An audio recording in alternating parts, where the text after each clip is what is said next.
오늘 우리가 읽은 구약의 본문인 이사야 말씀은 소위 제2사야서라고 알려져 있는 말씀인데요.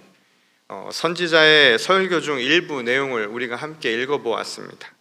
당시 이스라엘 백성들은 바벨론의 포로가 되어서 나라를 잃어버리고 내일의 기약도 없이 참담한 좌절과 그리고 고통을 경험하고 있는 상황이었습니다. 이로 인해 스스로를 하나님으로부터 선택받은 민족이라 자부하고 있던 유대인들은 점차 의문을 품기 시작하죠. 과연 자신들이 믿고 있는 하나님이 신뢰할 만한 전능한 존재가 맞는가? 그런 의심을 하기 시작한 것이었습니다.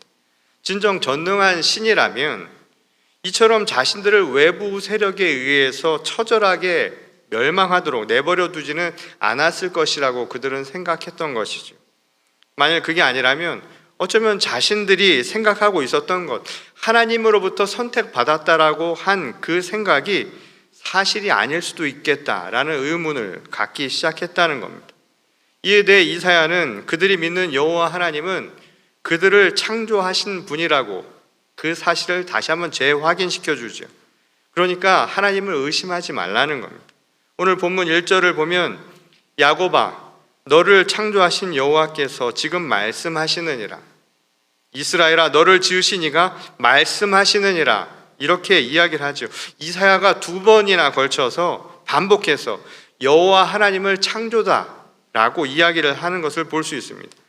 창조자라는 이 말의 의미는 여호와 하나님이 전능하신 분이라는 의미를 담고 있는 뜻으로 한 말이었죠. 한마디로 그분은 불가능이 없으신 분이라는 거예요. 완전하신 분이라는 뜻입니다. 그러니 두려워할 필요가 없을 것이라고 그들을 권면했던 것이었습니다. 당시 유대인들은 바벨론 제국의 막강한 힘 앞에 주눅들어 살고 있었던 상황이었습니다. 이 바벨론의 무자비한 힘 앞에서 속절없이 무너지는 예루살렘 성전을 그들은 이미 목격한 바가 있었죠. 그러니 너무나 두려웠던 거예요. 하나님의 집을 무너뜨리면서도 눈 하나 깜빡이지 않았던 그 바벨론은 그들에게 공포 그 자체였던 것이었습니다. 그런데 이사야는 그토록 강력했던 바벨론조차 두려워하지 말라고 지금 자기 백성들을 독려하고 있는 것이었죠. 그들의 강력한 군사력도 언젠가는 사라지고 말 것이기 때문입니다. 한낱 사람의 힘에 불과한 것이니 그것에 너무 두려워하지 말라는 거예요. 영원한 것은 오직 전능하신 하나님 그 능력 한 분뿐이라는 사실을 명심하라고 이야기를 했던 겁니다. 이 창칼로 사람의 목숨을 빼앗을 수 있을지는 모르지만 생명을 살려낼 수 있는 힘까지 가진 것은 아니라는 거예요. 죽이는 힘과 살리는 힘, 그것은 비교 자체가 안 되기 때문이라는 겁니다. 누구나 살릴 수 있다면 과연 누가 죽음을 두려워하겠습니까? 그러니 생명의 힘을 가진 오직 하나님의 능력만을 믿으라는 거예요. 오직 그것만이 우리를 영원토록 지켜주실 힘이라고 이사야는 우리에게 반복해서 가르쳐주고 있었던 것이었습니다. 그것은 그리스도의 십자가 죽음이 극적으로 그것을 보여주고 있지요. 이 로마 제국과 유대의 성전 세력은 예수를 십자가에 못 박는 그런 폭력적인 권한을 행사할 수 있었는지는 모르지만 예수님은 죽음의 권세를 이기고 부활의 생명을 우리에게 나타내 보여주셨습니다. 인간의 폭력은 사람을 죽음으로 몰아갈 수는 있는지 몰라도 하나님은 죽음으로부터 그리스도 예수를 다시 살게 하신 분이라는 거예요. 이것이 생명을 살리는 하나님의 능력이라는 사실을 잊지 말라는 것이죠. 이 하나님이 창조하신 생명의 신비는 정말 놀라운 것 아닙니까? 2000년이 지난 지금 로마의 제국주의적 힘이나 또는 유다의 성전 지도자들은 역사책에서나 찾아볼 수 있는 사멸한 옛 이야기가 되어버렸지만 부활의 능력과 그리고 그리스도의 놀라운 이 생명의 능력은 지금도 우리들의 삶을 이끄는 원동력이 되고 있기 때문이라는 거예요. 그러니 생명의 힘은 정말 놀라운 것이라는 이야기이죠. 부활의 능력과 생명의 신비를 안다면 그래서 바벨론 제국의 군사력은 결코 두려워할 만한 게 되지 못한다라는 거예요. 그렇다면 그토록 강력한 능력을 가진 창조주 여호와 하나님이 자신들의 백성을 잊은 결과였을까요? 그래서 그들이 그런 고통을 당한 것이었을까요? 하나님께서 아브라함의 자손을 선택해서 구원의 약속을 맺었다라고 했던 것은 그들만의 착각이었던 것이었을까요? 이사야는 아니라고 분명하게 이야기합니다. 너는 두려워하지 말라. 내가 너를 구속했고 내가 너를 지명하여 불렀나니 너는 내 것이라. 그들을 그렇게 격려하고 있죠. 하나님은 결코 그들을 버린 적이 없다는 거예요. 그러니 낙심하지 말라고 이사야는 그의 백성들에게 아주 강력하게 지금 호소하고 있었던 것이었습니다. 너는 내 것이라. 이 중요한 것은 이 말의 주체가 누구인가라는 부분이죠. 아무나 이 말을 한다고 해서 위로를 받는 것은 아니기 때문입니다. 이사야는 이 말을 하신 주체가 바로 창조주 하나님이라고 우리에게 다시 가르쳐주고 있죠. 우리에게 생명을 주셔서 생명이 살 수 있는 조건을 허락하신 분, 그리고 또 영원히 살 수 있도록 우리를 구속하신 그분이 직접 우리 한 사람 한 사람을 불러서 너는 내 것이라 그렇게 말씀하셨다는 거예요.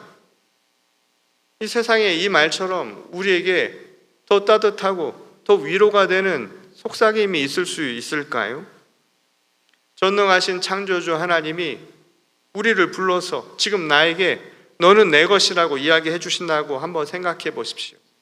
너는 내 것이니 두려워할 게 하나도 없다라고 이야기를 한다면 우리 마음이 얼마나 평안해질까 이 말인 것입니다.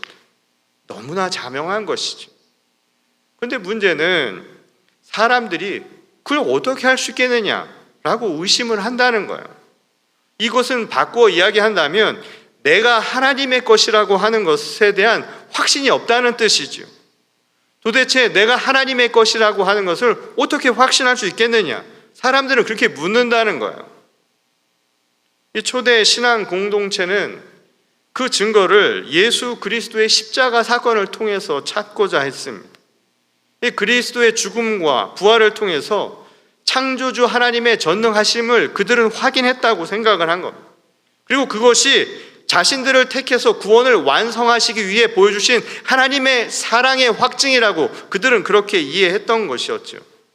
그리고 그것을 믿는 자들마다 멸망치 아니하고 하나님이 베푸시는 영원한 생명을 모두가 누리게 될 것이라는 확신을 가졌다는 거예요.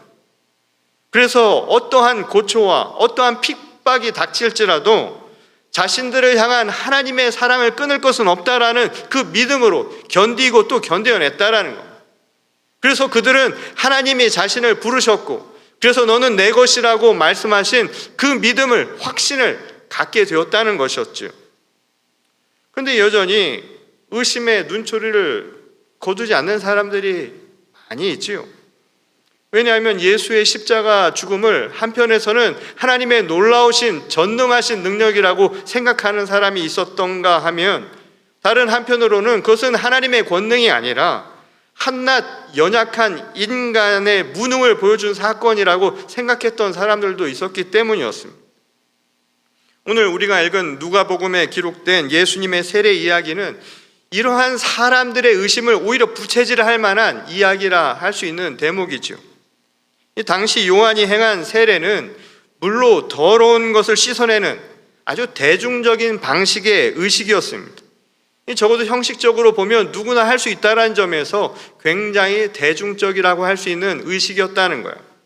하지만 세례의 목적은 아주 분명하죠. 그것은 바울 사도의 고백을 통해서도 알 수 있습니다. 너희는 유혹의 욕심을 따라 썩어져가는 구습을 따르는 옛 사람을 벗어버리고 오직 너희의 심령이 새롭게 되어 하나님을 따라 의와 진리의 거룩함으로 지으심을 받은 새 사람을 입으라. 이 말은 결국 세례의 목적은 회개라고 하는 것과 밀접하게 연관이 있음을 알 수가 있죠. 결국 회개라고 하는 것은 우리의 옛 사람, 죄된 것은 벗어버리고 그리스도 안에서 새 사람으로 변화되는 것, 이게 바로 세례의 목적이라는 거예요. 그런데 이것이 우리를 더 당혹스럽게 만드는 부분이라는 겁니다. 왜냐하면 세례를 받기 위해 나온 사람들 중에 예수님도 계셨던 거예요. 예수님도 말하자면 물로 세례를 받고자 거기에 계셨다는 뜻입니다. 이 죄나 흠이 전혀 없는 하나님의 아들이 세례를 받는다는 사실, 이것은 어쩌면 자칫 말하기 좋아하는 사람에게는 오히려 비방의 표적이 될 만한 이야기가 될 수 있었다는 것이죠. 이 가뜩이나 하나님의 전능하심을 의심하고 이 자신들이 하나님의 것이라는 것조차 신뢰하지 못하는 사람들을 더욱더 혼란에 빠뜨릴 만한 상황이 바로 벌어졌던 것이었습니다. 근데 물론 조금만 더 생각을 해보면 이러한 편견 자체가 아무런 의미가 없는 억측에 가까운 것이라는 것을 우리는 쉽게 알 수가 있죠. 만약 이런 식으로 의심을 갖기 시작하다 보면 하나님의 아들인 예수께서 이 땅에 오신 것, 그것조차 사실은 억측일 뿐이라는 거예요. 그럴 가능성이 높죠. 전능하신 하나님께서 못하실 일이 없으시다면 굳이 이처럼 논란이 될 만한 일을 하실 필요가 있겠느냐, 아마 이런 이야기를 할 수 있다는 겁니다. 근데 그것은 어디까지나 우리의 생각일 뿐입니다. 하나님의 일은 우리의 일과 다르고 하나님의 생각은 우리의 생각과 다르다라고 말씀하셨죠. 그러니 우리의 생각 너머에 더 깊은 메시지가 있는 것이고 또 그것을 통해서 우리가 생각하지 못한 하나님의 뜻이 있음을 우리는 발견할 수 있다는 겁니다. 하나님은 이러한 논란들을 통해서 오히려 더욱더 명확하게 하나님의 뜻을 우리에게 밝혀주셨고자 했다는 것이죠. 이를 알 수 있는 단서 가운데 하나가 오늘 예수께서 세례를 받으실 때 하늘이 열리는 바로 신비로운 현상이 일어났다는 바로 그 대목입니다. 이 하늘이 열린다라고 하는 것은 마치 이 경계가 있었던 하늘과 땅의 경계가 무너졌다, 없어졌다라고 하는 것을 연상시켜 주시죠. 마치 문이 열려서 두 공간이 폐쇄되어 있다가 그 두 공간이 열림으로써 하나가 되었다라는 의미를 담고 있는 말이라는 거예요. 예수님의 세례 이후에 하늘길이 열렸다라고 하는 것은 이 땅과의 경계가 없어진 것, 그리고 그것을 통해서 아주 중요한 메시지를 전하고 있음을 알 수 있는 대목이라는 거예요. 우리는 물로 세례를 받음으로써 죄를 씻김 받는다는 의미를 가졌지만 지금 죄가 없으신 그분의 세례를 결국 하늘과 땅이 열리는 바로 그 현상을 우리에게 보여주기 위한 사건이었다는 것을 가르쳐준 대목이라는 것이죠.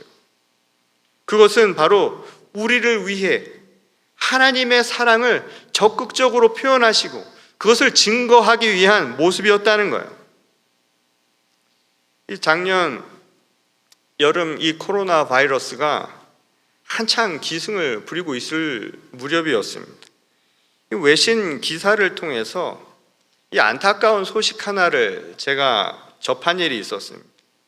이 팔레스타인 헤브론에 사는 지하드 알스와이티라는 남성의 사연이었는데요.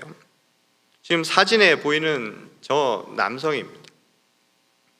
이 당시 그의 어머니는 백혈병으로 투병 중이었는데 이 코로나 바이러스에도 감염이 되어서 생존이 불가능하다라는 진단을 받고 병원에 입원을 하고 있었습니다.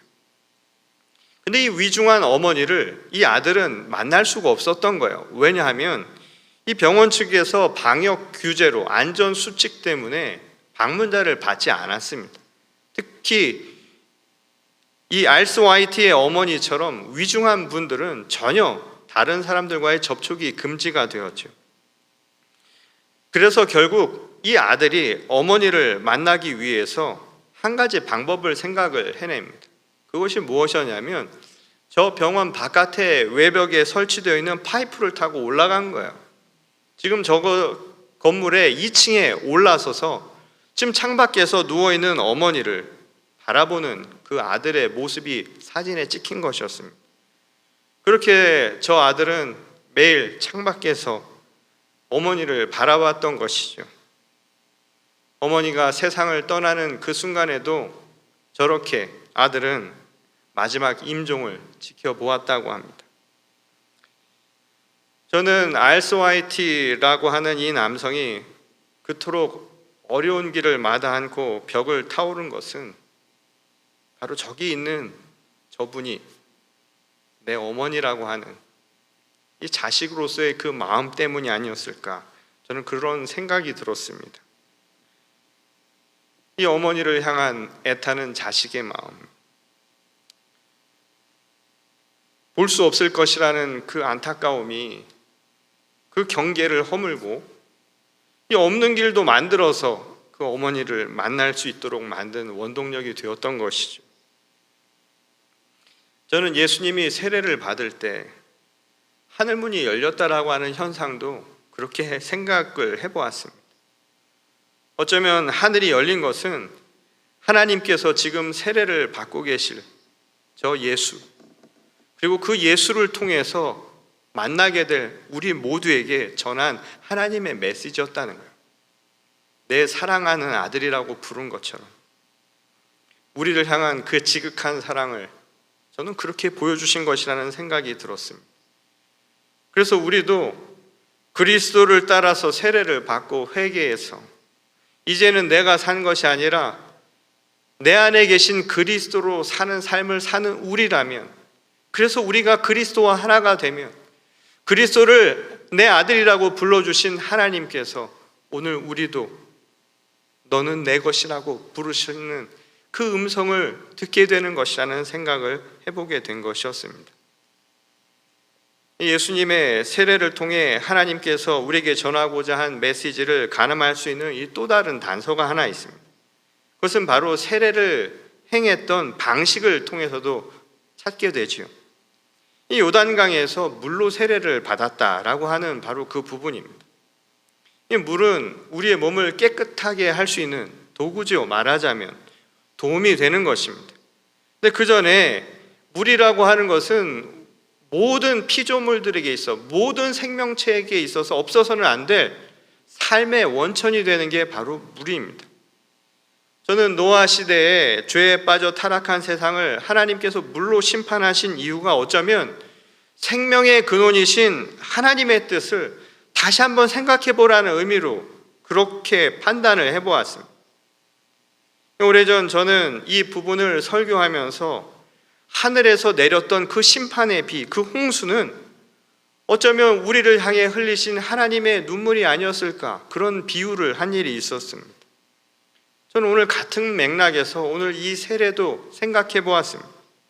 물로 예수께서 세례를 받으신 그 상황을 저는 우리를 위해 흘리신 하나님의 눈물을 재확인하는 의식이라고 그렇게 해석을 해본 것이었습니다.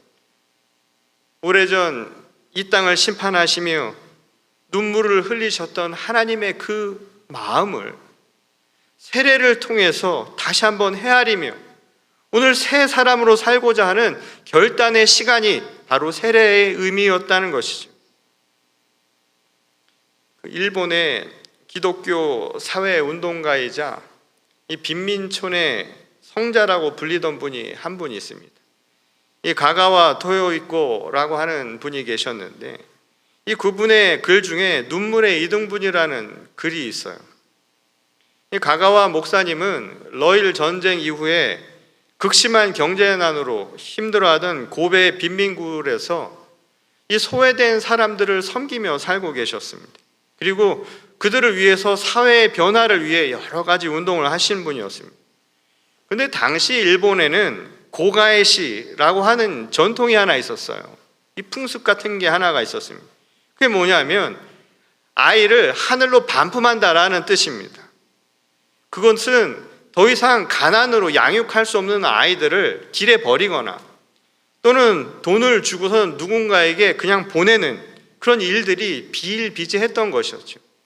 아주 비참한 상황이 벌어진 거예요. 전후 일본 상황이었습니다. 근데 그 중에 살아남은 아이들이 마지막으로 연명할 수 있었던 곳 중에 하나가 바로 빈민굴이었습니다. 가가 목사님은 그렇게 맡겨진 아이들을 돌보고 있었죠. 그중 하나를 데려다가 키웠습니다. 그런데 영양실조를 걸려서 결국 그 아이가 죽고 맙니다. 그래서 죽은 아이를 끌어안고 목사님이 눈물을 하염없이 흘린 거예요. 근데 눈물 한 방울이 떨어져서 아이의 얼굴에, 죽은 아이의 얼굴에 떨어지니까 마치 죽은 아이가 눈물을 흘린 것 같은 모습이었다는 거예요. 그래서 그 모습을 보고 쓴 글이 바로 눈물의 이등분이라는 겁니다. 내가 흘린 눈물이 이 죽어있는 아이의 얼굴에 흘린, 그래서 그가 흘린 눈물처럼 보여져서 내 눈물 하나가 이등분이 되었다라는 의미로 쓴 글이었습니다. 저는 하나님이 노아의 홍수를 통해서 눈물을 흘리신 것처럼 요단강에서 세례를 받는 예수님을 통해 저는 그 눈물을 다시 보여주신 것이라는 생각이 들었습니다. 그리고 십자가의 사건은 예수님의 눈물이 우리에게 확증된 사건이었다는 거예요. 죽어가는 생명들을 향해서 흘리신 그 눈물이에요. 심판을 통해서 흘리셨던 눈물처럼 오늘 이 땅 가운데 다시 그 눈물을 보여주신 것, 그게 바로 예수님의 세례라는 것이죠. 그래서 하늘도 울고 오늘 이 땅도 우는 눈물의 이등분과 같은 사건이 바로 예수님의 세례를 통해서 보여주신 하나님의 사랑, 바로 그 사랑의 확증적인 모습이었다는 것입니다.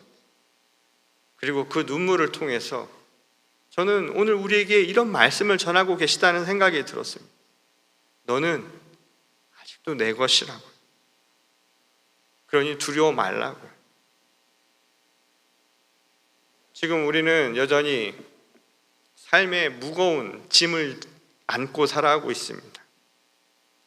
여전히 인간의 힘으로, 인간의 능력으로, 인간의 의지만으로는 되지 않는 수많은 일들이 우리 삶의 주변에서 지금 곳곳에서 일어나고 있습니다.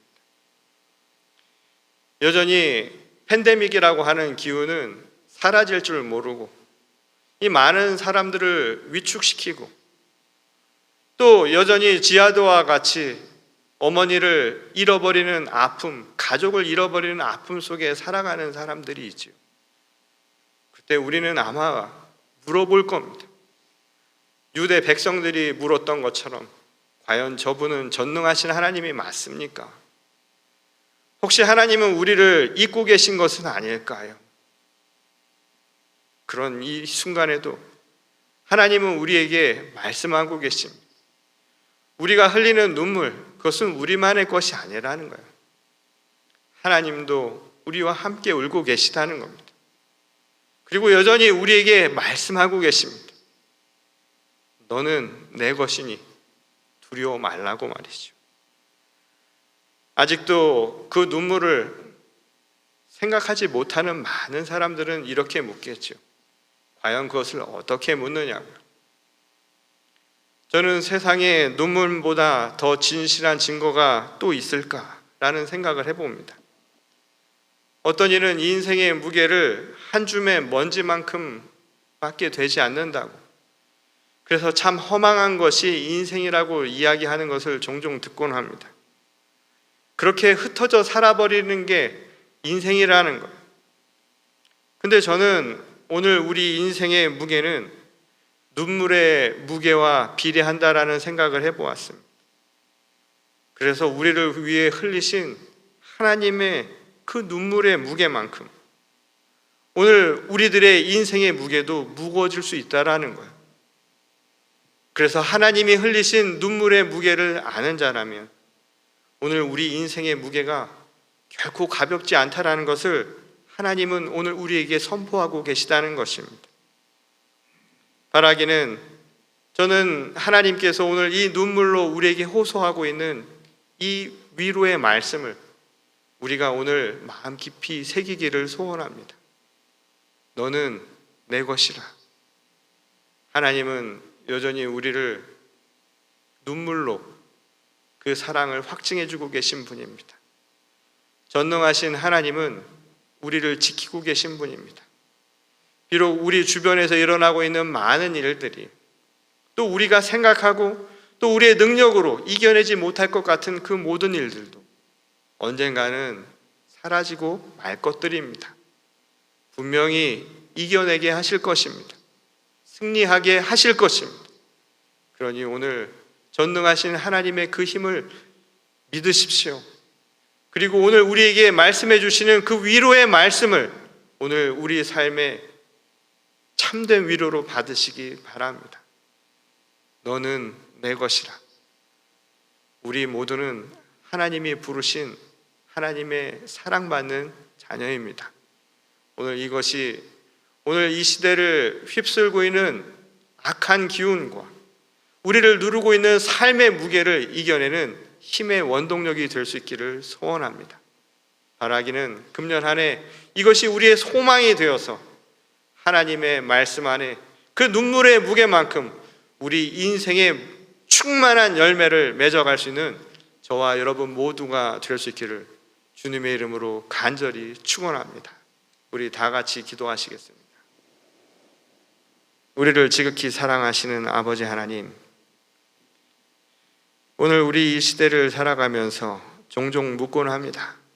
우리의 생각과 우리의 능력과 우리의 의지만으로는 되지 않는 삶의 무거운 무게를 만날 때마다 과연 전능하신 하나님이 맞으신가? 그리고 그분은 나를 지키고 계신 것이 맞는가? 라고 묻곤 합니다. 그러나 하나님은 우리에게 분명한 사랑의 확증을 보여주셨습니다. 그래서 예수를 통하여서 하나님께서 우리를 여전히 사랑하고 계셨으며 또한 그의 부활을 통하여서 하나님께서는 전능의 하나님이심을 우리에게 알려주셨습니다. 이것이 우리의 능력이요 우리의 힘이요 또 우리에겐 위로가 되게 하여 주시옵소서.